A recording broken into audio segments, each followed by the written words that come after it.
Thumbnail দেখে আপনারা বুঝেই গিয়েছেন 12ই ফেব্রুয়ারির নির্বাচনের অনিশ্চয়তা নিয়ে কথা বলতে এসেছি এবং এর নতুন প্রেক্ষিত হলো বিএনপি দলের নির্বাচন বয়কট এই বিষয়টি। 12ই ফেব্রুয়ারির ভোট হবে কি হবে না এ বিষয়ে ঘোর সন্দেহ যেমন বাংলাদেশে তেমন বাংলাদেশের বাইরেও।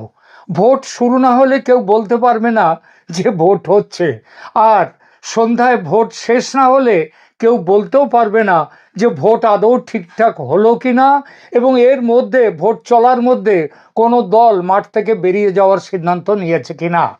এই অনিশ্চয়তার অনেক কারণ: গুরুতর সহিংসতা, আইন শৃঙ্খলা ব্যবস্থার চূড়ান্ত অবনতি, সন্ত্রাসবাদীদের আস্ফালন, বাইরে এই 2024-এর সেই গণ আন্দোলন বা অভ্যুত্থান বা ষড়যন্ত্র যেটাই বলুন, সেই সময় পুলিশের হাত থেকে বিপুল সংখ্যক অস্ত্র বেদখল হয়ে যাওয়া, এবং পরবর্তীকালে আবার পাকিস্তান থেকে জাহাজ ভর্তি করে বহু অস্ত্র চলে আসে এবং সেই সব অস্ত্র সন্ত্রাসবাদীদের হাতে চলে গেছে, তাদের আস্ফালন শুরু হতে পারে এবং তার প্রেক্ষিত দেখা যাচ্ছে, তার কিছু ইঙ্গিতও দেখা যাচ্ছে। আর এসবের ওপর আওয়ামী লীগের ভোট বয়কট এটা তো আছেই, কিন্তু এই সব কিছু ছাপিয়ে আছে মোহাম্মদ ইউনূসের প্রত্যক্ষ মদতে ব্যাপক নির্বাচনী জালিয়াতির, যেটা আগে হয়ে গেছে এবং ভবিষ্যতে ভোটের সময় হবে সেই সব অভিযোগ। আপনারা ইতিমধ্যে শুনেছেন যে প্রায় 20 থেকে 30 হাজার, সংখ্যাটা পরিষ্কার নয়, সেটা হচ্ছে সেনার পোশাক এবং ওই যে বর্ডার গার্ডস বাংলাদেশ তাদের পোশাক এবং র্যাবের পোশাক, এই সমস্তগুলো তৈরি করা হচ্ছে বেসরকারিভাবে, কারণ ভোট জালিয়াতি করার উদ্দেশ্যে। এটা দিনের আলোর মতো স্পষ্ট হয়ে উঠেছে যে সরকারি প্রশাসন যন্ত্র একেবারে খোলাখুলি জামাতের পক্ষে কাজ শুরু করেছে, যাতে জামাত জোট ক্ষমতায় আসে। ক্ষমতা দখলের ব্যাপারে জামাত বর্তমানে এতটাই নিশ্চিত যে জামাতের আমির প্রকাশ্যে বলেছেন নাহিদ ইসলাম মন্ত্রী হবেন। আপনারা খবরের কাগজে পড়েছেন সে খবর, এটা বহুল প্রচারিত হয়ে যাচ্ছে। শোনা যাচ্ছে তার দপ্তর পর্যন্ত, কোন দপ্তর তিনি নেবেন সেটাও ঠিক হয়ে গেছে। শুধু নাহিদ ইসলাম নয়, আগামী সরকারে কারা মন্ত্রিত্ব পাবেন সে তালিকাও তৈরি হয়ে গেছে। জয়ের ব্যাপারে জামাত এতটাই নিশ্চিত যে এই নিশ্চিত হওয়ার কারণ ইউনূস এবং তার সরকারের খোলাখুলি জামাত এনসিপি জোটকে সমর্থন, এবং তার সঙ্গে দেশের সেনাবাহিনীরও এই জোটকে পরোক্ষ সমর্থন। এখনো অবধি পরোক্ষ আছে, নির্বাচনের দিন এই সমর্থন আর পরোক্ষ থাকবে না, প্রত্যক্ষ হয়ে যাবে। বিএনপি এটা বুঝেছে অনেক দেরিতে। এতদিন বিএনপি ভাবছিল মাঠে আওয়ামী লীগ নেই, দেশে ফিরেছেন তারেক, দলের সঙ্গে আছে খালেদা জিয়ার মৃত্যুজনিত সহানুভূতির ভোট, সব মিলিয়ে বিএনপি ভেবেছিল তাদের জয় অনিবার্য। প্রথম দিকে বেশ কিছু জনমত জরিপ সেটা বিএনপির বড় সড়ো জয়ের কথাও বলেছিল, এখনো যে বলছে না তা নয়, কিন্তু এসব জরিপ বেশিরভাগই ঘরে বসে করা, আর করেছে কারা? ভুঁইফোড় সব সংস্থা, বেশিরভাগ যাদের কোনো অভিজ্ঞতা নেই। 500, 1000, 2000, 5000 মানুষের সঙ্গে অনলাইনে যোগাযোগ করে কথা বলে তৈরি হয়েছে এইসব জরিপ, বাস্তবতার নামগন্ধ নেই। কিছু জরিপ করা হয়েছে আবার মোহাম্মদ ইউনূসের বিএনপির জন্যে তৈরি ফাঁদের অঙ্গ হিসেবে।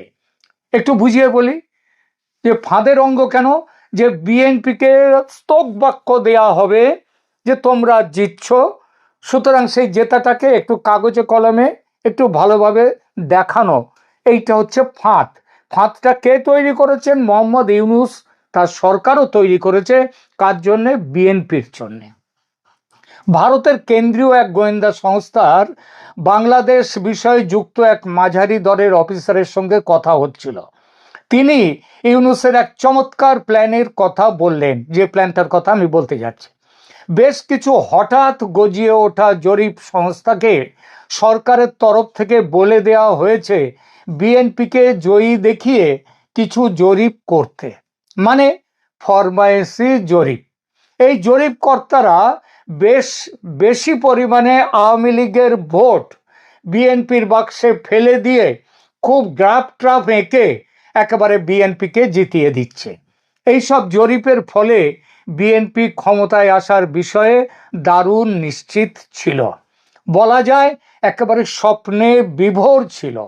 কিন্তু একেবারে প্রস্তুতির শেষ লগ্নে এসে ঘুম ভেঙেছে বিএনপির। মাঠের আসল ছবি ধরা পড়েছে চোখে। সরকার এবং সেনা যে জামাতের সঙ্গে জোট বেঁধে নির্বাচনী জালিয়াতির বড়সড় প্ল্যান বানিয়েছে সেটা ধরা পড়েছে বিএনপির কাছে। তারেক রহমানের গত ৩-৪ দিনের ভাষণ একটু ভালোভাবে খেয়াল করুন, দেখবেন নির্বাচনী জালিয়াতি নিয়ে তিনি রীতিমতো বলতে শুরু করেছেন। এর সঙ্গে যুক্ত হয়েছে জুলাই সনদ নিয়ে গণভোটের ব্যাপারে দলের মধ্যকার পুরনো মতবিরোধ। গণভোটে হ্যাঁ নাকি না, কোন দিকে যাবে বিএনপি সে নিয়ে দলের রীতিমতো দ্বন্দ্ব। এই ব্যাপারে স্বয়ং তারেক রহমান তার ভোট কিন্তু নায়ের পক্ষে। খেয়াল করে দেখবেন গণভোট নিয়ে তিনি প্রায় কথাই বলেন না। শেষ পর্যন্ত তিনি নাকি এই সিদ্ধান্তে পৌঁছেছেন, হ্যাঁ ভোট জিতলে ক্ষমতা দখল নিতে কমপক্ষে 180 কার্য দিবস বা 270 দিনের মতো মোট দিবস অপেক্ষা করতে হবে তাকে। তারপরেও যে তিনি ক্ষমতায় বসবেন তারও কোনো ঠিক নেই। এবং সেই ক্ষমতা যদি তিনি পানও, যদি ভোটে জেতেনও, তাহলেও ইউনূস ক্ষমতা ছাড়বেন না। আর সেনাবাহিনী তো আছে ইউনূসের পাশে। কিন্তু এর চেয়েও বড় আর এক বিপদ দেখতে পেয়েছে বিএনপি। তারেক রহমান দলের পক্ষ থেকে অতি সংগোপনে খুব বিশ্বাসী একটি সংস্থাকে দিয়ে নির্বাচনে বিএনপির ফলাফল কেমন হতে পারে এই নিয়ে একটা সার্ভে করিয়েছেন। কে? তারেক রহমান স্বয়ং, যার খবর পার্টির ভেতরের অনেকেও জানেন না। এটা একেবারেই ইন্টারনাল সার্ভে। সেই সার্ভে তাদের রিপোর্ট দিয়েছে তারেক রহমানের হাতে। আর রিপোর্ট দেখে তারেক সাহেবের চক্ষু চড়ক গাছ। সেখানে বলা হয়েছে এবার তো ভোট হচ্ছে মোট বোধহয় সম্ভবত জামাত 298টা আসনে ভোট হচ্ছে। এই 298 আসনের মধ্যে 170 থেকে 180টি আসন পাবে বিএনপি, এই আসন পাবে জামাত জোট। বিএনপি পাবে 110টার মতো। তারেক রহমান এই সার্ভের ব্যবস্থা করেছিলেন তারেক রহমান ভারতের গোয়েন্দা সংস্থার রিপোর্ট পাওয়ার পর। কখন করেছিলেন? ভারতের গোয়েন্দা সংস্থা একটা প্রিলিমিনারি রিপোর্ট তারেক রহমানকে দিয়েছিলেন। আপনারা জানেন তারেক রহমান লন্ডন থেকে দেশে ফিরে এসছেন এবং এই ফিরে আসার ব্যাপারে ভারতের বিরাট বড় ভূমিকা ছিল এবং তখন থেকেই তারেক রহমানের সঙ্গে ভারতের সম্পর্কটা আরও ঘন হয়েছে। ভারতের মানে রিসার্চ অ্যান্ড অ্যানালিসিস উইং তাদের রিপোর্টে বলেছিল বিএনপি নির্বাচনে 130টার মতো আসন পাবে, জামাত জোট পাবে 155 থেকে 160, আর তারেক রহমানের নিজের সংস্থাও মোটামুটি এই কাছাকাছি রিপোর্ট দিয়েছে। আর এই রিপোর্ট পেয়ে তারেক রহমান স্বর্গ থেকে মাটিতে পড়ে গেছেন। এই পরিস্থিতি থেকে উদ্ধার পেতে তিনি অন্য চিন্তা করছেন খুব সিরিয়াসলি। কি সেই চিন্তাটা হচ্ছে আজ বা কালের মধ্যে, অর্থাৎ নির্বাচনের একদিন আগেই বিএনপি নির্বাচনে জালিয়াতির অভিযোগ তুলে ভোট বয়কটের ঘোষণা দেবে। বিএনপির পক্ষে এই যে কারণ, অর্থাৎ এই জালিয়াতি, এটা আগে থেকেই মজুত আছে এবং বিএনপি সেই ব্যাপারটা নিয়ে কথা বলে আসছে। দীর্ঘদিন ধরে বিএনপি দাবি করে আসছে যে বর্তমান প্রশাসনিক কাঠামোতে, মানে ইউনূস সরকারের প্রশাসনে সুষ্ঠু নির্বাচন সম্ভব নয়। এখন তারা দেখছে যে নির্বাচনে জালিয়াতির আলামত স্পষ্ট এবং মাঠ তাদের অনুকূলে নেই। সুতরাং পরাজয়ের চেয়ে জালিয়াতির অভিযোগটা তুলে, যে অভিযোগ খুবই সত্যি, সেটা তুলে বেরিয়ে যাওয়াটা কৌশলগতভাবে অনেক লাভজনক। নির্বাচনের ফলাফলে শোচনীয় পরাজয় হলে দলের মনোবল ভেঙে যেতে পারে। তার চেয়ে ভোট কারচুপির অভিযোগ তুলে রাজপথে আন্দোলন গড়ে তোলা এবং আন্তর্জাতিক মহলের দৃষ্টি আকর্ষণ করা বিএনপির জন্য দীর্ঘমেয়াদী রাজনীতির অংশ হবে। রাজনীতিতে শেষ কথা বলে কিছু নেই। বিএনপির মতো বড় দল যদি শেষ মুহূর্তে সরে দাঁড়ায় নির্বাচন থেকে, তবে সেটা নির্বাচনকেই ভণ্ডুল করে দেবে। কারণ নির্বাচনী গ্রহণযোগ্যতাকে যে সেটা প্রশ্নবিদ্ধ করবে, শুধু তাই নয়, 12 ফেব্রুয়ারির নির্বাচনটাই বন্ধ হয়ে যাবে। এর আগে আওয়ামী লীগের বিরুদ্ধে নির্বাচনে জালিয়াতির অভিযোগ ও নিরপেক্ষ কেয়ারটেকার সরকারের অধীনে নির্বাচন করানোর দাবি তুলে বিএনপি ভোট বয়কট করেছে। আর এবার ইউনূস সরকারের বিরুদ্ধে জামাত জোটের পক্ষে পক্ষপাতিত্বের অভিযোগ তুলে নির্বাচন বয়কট করতেই পারে বিএনপি। শুধু এই নয়, এবার তারা দাবি করছে এই পক্ষপাত দুষ্ট ইউনূস সরকারকে হটিয়ে তার জায়গায় নতুন ও নিরপেক্ষ তদারকি সরকার গঠন করে নতুনভাবে নির্বাচনের ব্যবস্থা করতে হবে। দেখুন, বিএনপির রাজনৈতিক ইতিহাসে ভোট বয়কট কেবল একটি প্রতিবাদ নয়, বরং এটি তাদের একটি বড় রাজনৈতিক কৌশল। এর আগে আওয়ামী লীগ সরকারের অধীনে জালিয়াতির আশঙ্কায় তারা নির্বাচন বর্জন করেছিল। এখন ইউনূসের অন্তর্বর্তীকালীন সরকারের বিরুদ্ধে পক্ষপাতিত্বের অভিযোগ তুলে বয়কট, সেটা দলের পুরনো অবস্থানের সঙ্গে পুরোপুরি সামঞ্জস্যপূর্ণ এবং রাজনৈতিকভাবেও অত্যন্ত তাৎপর্যপূর্ণ হবে। শুধু এইটুকুই নয়, এই সিদ্ধান্ত নিলে দলের ভাবমূর্তি দেশে ও দেশের বাইরে আন্তর্জাতিক মঞ্চে খারাপ তো হবেই না, অনেক বেশি উজ্জ্বল হবে। কারণ মনে রাখতে হবে, অন্তর্বর্তীকালীন সরকারের মূল ম্যান্ডেট ছিল একটি সুস্থ গণতন্ত্র প্রতিষ্ঠা, যেখানে সব দলের অংশগ্রহণ থাকবে, সব দলের জন্য লেভেল প্লেইং ফিল্ড থাকবে। এই সরকার ইউনূসের তার নিরপেক্ষ চরিত্র যে হারিয়েছে, সেটা তো এখন দেখাই যাচ্ছে। আওয়ামী লীগ নেই, তাকে বাইরে দিয়েছে বার করে। আবার এদিকে জামাতের জন্যে দৃষ্টিকটুভাবে জালিয়াতি করে যাচ্ছে। ফলে এমন সিদ্ধান্ত জনসমর্থন পাবেই বাংলাদেশের ভেতরে এবং আন্তর্জাতিক মহলে। নতুন ভোটার তালিকা বা কেন্দ্র বিন্যাসে কারচুপির প্রমাণ মিলেছে ঢাকা সমেত বহু কেন্দ্রে। বিএনপি একে ডিজিটাল বা প্রশাসনিক জালিয়াতি হিসেবে আখ্যা দিয়ে আন্দোলনের পথ বেছে নেবে বলে নির্ভরযোগ্য সূত্র জানাচ্ছে।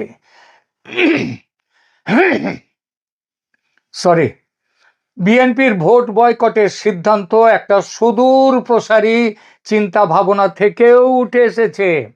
লন্ডনে বিএনপির থিঙ্ক ট্যাঙ্ক হিসেবে পরিচিত তারেকের অত্যন্ত বিশ্বস্ত কিছু মানুষ একটি যুগান্তকারী প্রস্তাব দিয়েছে, সেটা এইবার বলবো।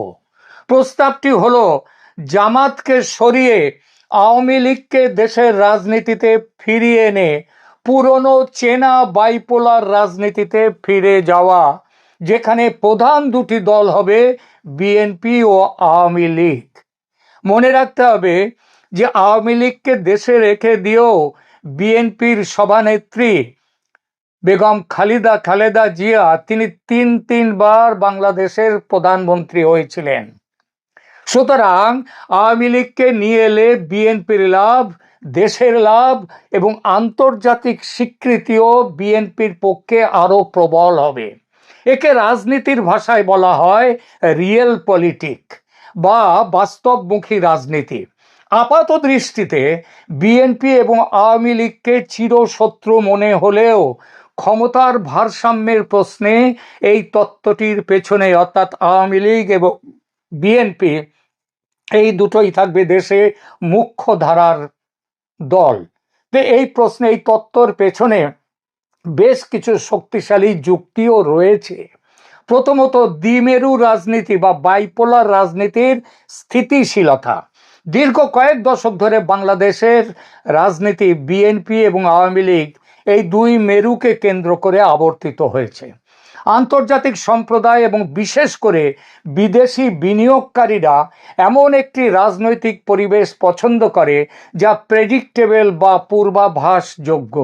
বিএনপি জানে যে জামাতের ক্রমবর্ধমান শক্তি কিন্তু বিএনপির নিজস্ব ভোট ব্যাংকে ভাগ বসাতে পারে, বসাচ্ছে, এবং যদি আওয়ামী লীগ দেশে না ফেরে তাহলে এই বিএনপির ভোট ব্যাংকে জামাত আরও বেশি ভোট ভাগ বসাবে।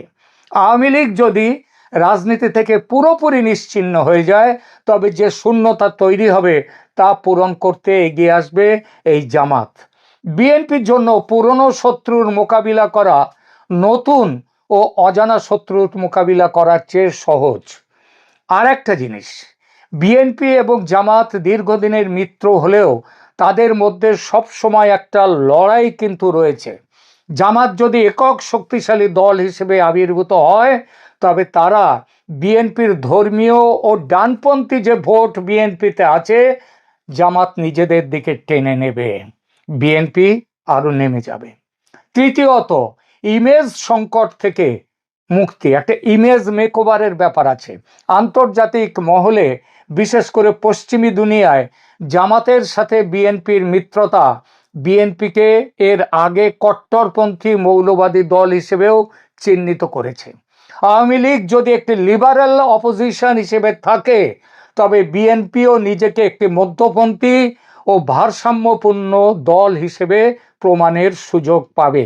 ভারতের জন্য বাংলাদেশের নীতিতে সবচেয়ে বড় দুশ্চিন্তা হলো নিরাপত্তা এবং ইসলামী উগ্রবাদ। ভারত গত ১.৫ দশক আওয়ামী লীগের ওপর বাজি ধরেছে। এখন যদি বিএনপি ক্ষমতার প্রধান দাবিদার হয় তবে ভারত চাইবে বাংলাদেশে এমন একটি দল থাকুক যারা ভারতের স্বার্থের জন্য হুমকি স্বরূপ নয়। বিএনপি যদি আওয়ামী লীগকে রাজনীতিতে স্পেস দেওয়ার মাধ্যমে একটা ইনক্লুসিভ ইমেজ আনতে পারে তবে ভারতের নীতি নির্ধারকদের কাছে বিএনপির গ্রহণযোগ্যতা বাড়বে। এতে ভারতের শত্রু বিএনপি এই ট্যাগটি আর থাকবে না। একটি দেশের গণতন্ত্রের মানদণ্ড হিসেবে দেখা হয় সেখানে শক্তিশালী বিরোধী দল আছে কিনা, সেখানে ইনক্লুসিভ নির্বাচন আছে কিনা। যদি প্রধান প্রতিদ্বন্দ্বী আওয়ামী লীগ নিষিদ্ধ বা বিলীন হয়ে যায় তবে বিএনপির জয়কে বিশ্ববাসী, যদি এই নির্বাচনে বিএনপি দাঁড়ায়ও থাকেও শেষ পর্যন্ত এবং তাতে যদি জিতেও যায় তাহলেও সেই জয়কে কিন্তু বিশ্ববাসী ওয়াক ওভার দেখবে। অর্থাৎ এই জয় কি বলবো, খুব একটা সঠিক জয় নয়, এই জয়টা জোর করে নেওয়া। ভারত তো বটেই, আমেরিকা বা ইউরোপীয় ইউনিয়ন সবসময় একটি অংশগ্রহণমূলক নির্বাচনের ওপর জোর দিচ্ছে। আওয়ামী লীগকে প্রক্রিয়ার মধ্যে রাখা মানে হলো আন্তর্জাতিকভাবে নির্বাচনের গ্রহণযোগ্যতা নিশ্চিত করা। এবারের নির্বাচনে বিএনপি বয়কট করার মাধ্যমে পরে যদি নির্বাচন আসছে, যদি এই নির্বাচনে বিএনপি বয়কট করে এবং করবার সম্ভাবনা ভীষণই, তাহলে পরের নির্বাচনে আওয়ামী লীগ মাঠে নামার সুযোগ পাবে।